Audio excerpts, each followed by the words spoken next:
Hello rock stars, नमस्ते और I welcome you all to my channel sing along with Renit. Sing Along, E-Academy for Singers. Learn from your home. दोस्तों, last episode में मैंने आपको बहुत important चीज़ बताई थी कि आपको गाते वक्त अपनी आवाज़ पे ध्यान देना है, अपनी आवाज़ में उस गाने को गाना है।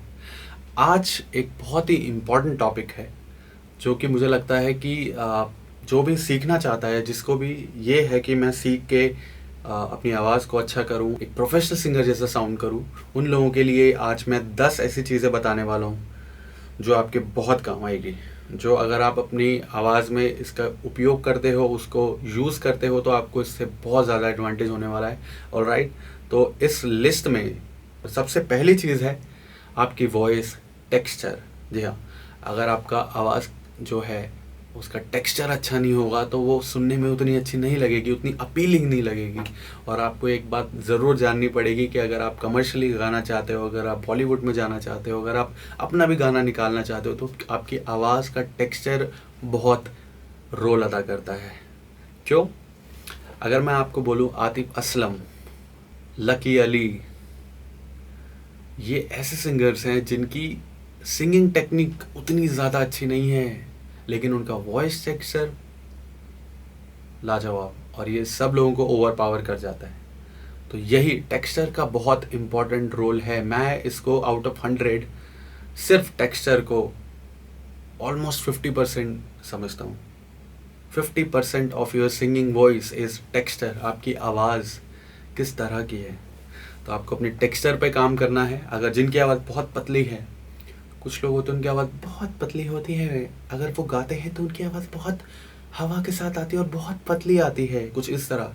तो उन लोगों को अपनी आवाज़ में थोड़ा बेस बढ़ाना पड़ेगा, उनको खर्च का रियाज कराना पड़ेगा। तो मैं आप लोगों को जो भी चीज़ें बता रहा हूँ, मेरे जितने भी आप वीडियोस देखोगे, ये सबके लिए इसलिए हैं क्योंकि जिनकी आवाज़ पतली है उनकी आवाज़ को ये स्टेबल करेगा, बैलेंस करेगा।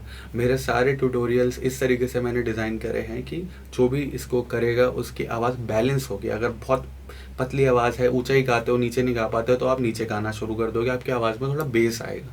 अगर आपकी आवाज़ बहुत भारी है, आप बात भी ऐसे करते हो और जब आप गाना गाते हो तो आपकी आवाज़ भी ऐसी आती है, तो ऐसी आवाज़ का भी कोई फ़ायदा नहीं है। अगर आप सिर्फ गज़ल गाना चाहते हो, दैट्स अ डिफरेंट स्टोरी। अगर आप बॉलीवुड में आना चाहते हो, अगर आप हर टाइप के गाने गाना चाहते हो, तो you should have a wide range of singing. Right, तो आपको ये समझना पड़ेगा कि अगर आपकी आवाज़ बहुत भारी है तो उसको पतला, थोड़ा हल्का करना पड़ेगा। उसकी कुछ टेक्निक्स होती हैं कि आपको वो वज़न, आपकी गायकी में वो वज़न भी रहे और आपकी रेंज जो है वो ऊपर की ओर बढ़ती जाए थोड़ी। तो ये बहुत इंपॉर्टेंट है, टेक्सचर बहुत इंपॉर्टेंट रोल प्ले करता है। First, second cheese, shape of the vowel. Vowel आप समझते हैं, AEIOU जो इंग्लिश में होते हैं वाउल्स। वाउल्स हिंदी में हम इसको बोलते हैं वर्णमाला। अगर आपने वर्णमाला माला पढ़ी हो, ई उ ए ओ अंग आ, तो ये बहुत ज़रूरी है। अगर आप इसको अपने रियाज में नहीं डालोगे तो आपकी वाउल्स का साउंड जो है वो बिखरा रहेगा। आप आईना आईना को आईना ना बोल दो, या कोई ऐसा वर्ड है जिसमें आ का साउंड है और उसको आप करके गा रहे हो, ओ का साउंड है तो आप उसको ऊ करके गा रहे हो, तो वो इम्पैक्ट नहीं आएगा। जो वर्ड जिस तरीके से बोला जाना चाहिए, अगर उसे आप गायकी में वैसे नहीं बोलोगे तो उसका इम्पैक्ट नहीं आएगा। तो दूसरी चीज़ थी शेप ऑफ द वाउल। इन सब के लिए मैं आपको एक लेसन 1 by 1 दूंगा बाद में, बट अभी मैं आपको एक ओवरव्यू दे रहा हूँ। थर्ड चीज़ है डिक्शन। डिक्शन बोले तो आपको वर्ड्स के बारे में पता होना चाहिए कि इसका मीनिंग क्या है। ऑलराइट, आप कोई भी गाना गा रहे हो, वफा, वफा का मतलब आपको पता होना चाहिए कि लॉयल्टी, तभी आप समझ पाओगे, तभी आप गाते वक्त उसकी मीनिंग को बता पाओगे। राइट, तो डिक्शन होना आपकी इंपॉर्टेंट है बहुत। डिक्शनरी आपकी बहुत स्ट्रांग होनी चाहिए, वर्ड्स को लेके आपको बहुत जानकारियाँ होनी चाहिए। थर्ड चीज़ है आर्टिकुलेशन। आर्टिकुलेशन अगेन बोलने का तरीका, कैसे उन शब्दों को बोलना है। जैसे अगर मुझे बोलना हो कुछ इस तरह तेरी पलकें, तो पलकें जो होती है बहुत पतली होती है। कुछ इस तरह तेरी पलकें, तो पलकों को बहुत आराम से बोला जा रहा है। मेरी पलकों से मिला दे आंसू तेरे सारे, मेरी पलकों पे सजा दे। तो ये हर एक वर्ड का मीनिंग है, उसको उस तरीके से आर्टिकुलेट करना पड़ेगा, उस तरीके से उसे बोलना पड़ेगा। ऑलराइट, एक होगी डिक्शन और एक होगी आर्टिकुलेशन। ये दोनों आपस में यूज़ होते हैं, ये दोनों इंटर रिलेटेड हैं। ऑलराइट, अगली चीज़ है, पांचवी चीज़, वॉइस प्रोडक्शन। आप किस तरीके से गा रहे हो, आपका जो वॉइस प्रोडक्शन है वो कितना अच्छा है, आप अपनी आवाज़ को प्रोजेक्ट कर पा रहे हो कि नहीं कर पा रहे हो, क्या सुनने वाले को आपके शब्द समझ में आ रहे हैं कि नहीं आ रहे हैं, आपकी वॉल्यूम जो है वो बहुत ज़्यादा तो नहीं है, कहीं लोगों के कानों में लग रही है, या आपकी आवाज़ बहुत कम तो नहीं है कि वो विस्पर की तरह है, आप बहुत धीरे बोल रहे हैं, फुसफुसा रहे हैं, ऐसा तो नहीं गा रहे हैं। तो ये चीज़ों से बचने के लिए आपको वॉइस प्रोडक्शन का भी सीखना पड़ेगा। 6 चीज़ है रेजोनेंस। ऑलराइट, रेजोनेंस बहुत लोग अनदेखा कर देते हैं। रेजोनेंस एक बहुत ही इंपॉर्टेंट पार्ट है सिंगिंग का, एक हेल्दी सिंगिंग का। रेजोनेंस बोले तो जब हम करते हैं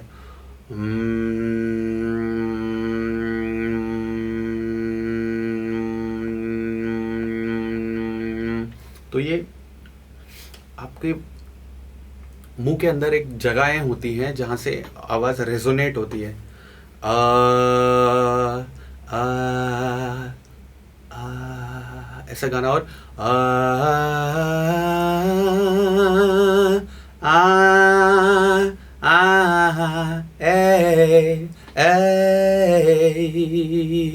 ए ओ आ ए आ ओ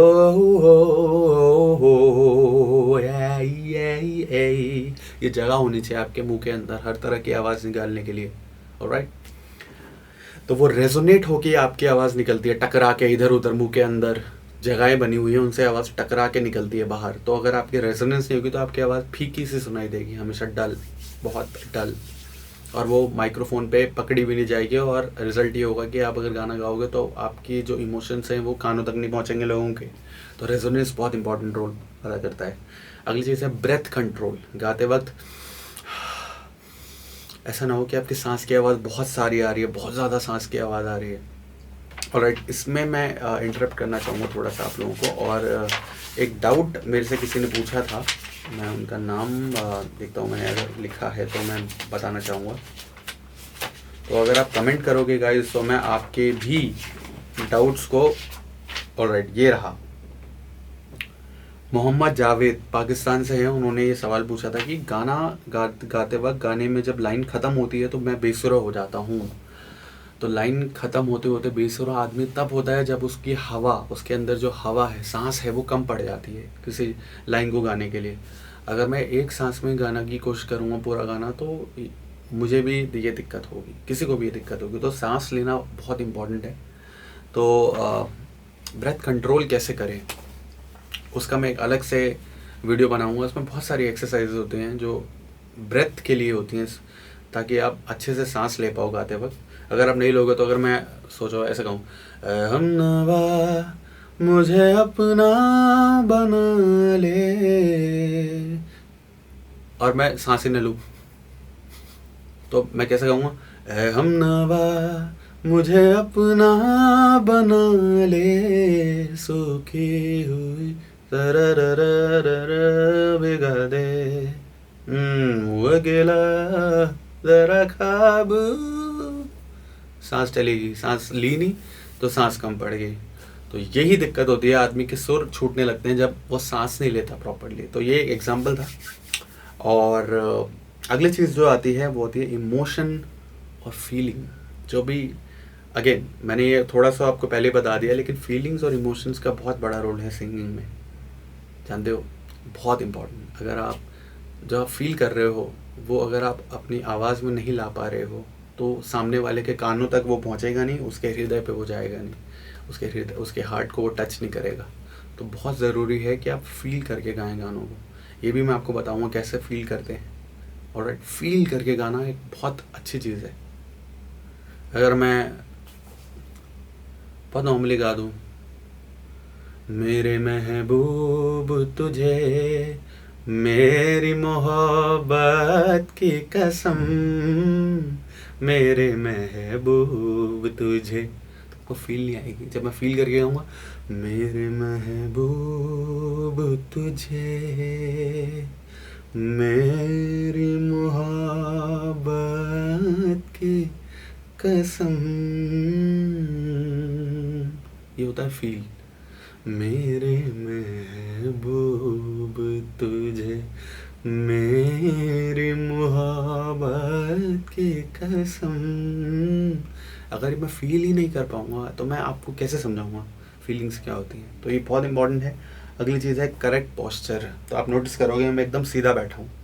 सीधा बैठना बहुत ज़रूरी है, क्योंकि जैसे मेडिटेट करते वक्त सीधा बैठते हैं, कोई भी योगासन करते हुए, कोई आसन करते हुए, जब हम कोई ऐसा आसन करते हैं जिसमें बैठना होता है, तो आप कमर को सीधा रखते हैं एकदम। तो ये बहुत ज़रूरी है। जब आप स्ट्रेट बैठते हो तो आप फ्री रहते हो, आपकी बॉडी अकड़ी नहीं होती है, तो आपकी जो गाते वक्त जो आवाज़ है वो आराम से ट्रैवल कर पाती है, सांस आपकी आराम से, हवा जो है बॉडी में वो आराम से ट्रैवल कर पाती है। तो करेक्ट पोस्चर होना भी बहुत ज़रूरी है। बॉडी एकदम लूज़ होनी चाहिए गाते वक्त, टाइट नहीं होनी चाहिए, स्टिफ होगी, ऐसे शोल्डर नहीं होनी चाहिए, ऑलराइट, एकदम आराम से इजी गोइंग होना चाहिए सिंगिंग। एंड कमांड, कमांड क्या होता है, कहने का मतलब कि आपकी आवाज़ पे, आप जैसे मेरे हाथ है, मैं जैसा चाहूँ उसको हिला सकता हूँ, ऑलराइट। मुझे 1 दिखाना है, 2 दिखाना है, 3 दिखाना है, it's in my control. Similarly हमारी आवाज़ पे भी हमारा वही कमांड होना चाहिए, ऑलराइट। तो ये कमांड कैसे आता है, आपने देखा होगा कोई कोई लोग गाते वक्त सोना सोना सोना सोना ऐसे करके ही गा पाएंगे। उनकी बॉडी हिलेगी नहीं जब तक उनके सुर नहीं निकलते प्रॉपरली। तो ये कमांड नहीं होती, ये होता है कि हम अपनी आवाज़ को अपने शरीर पर डिपेंड करा देते हैं। कमांड होती है अगर आप नॉर्मली भी गा रहे हो, सोना सोना सोना सोना, आपका माइंड और आपके आवाज़ में एक कनेक्शन होना चाहिए। जब वो कनेक्टेड होगी तो आपकी आवाज़ में हमेशा कमांड रहेगी, आप जैसा चाहोगे आवाज़ वैसी मुड़ेगी। तो ये प्रैक्टिस से आता है, विद द टाइम आता है।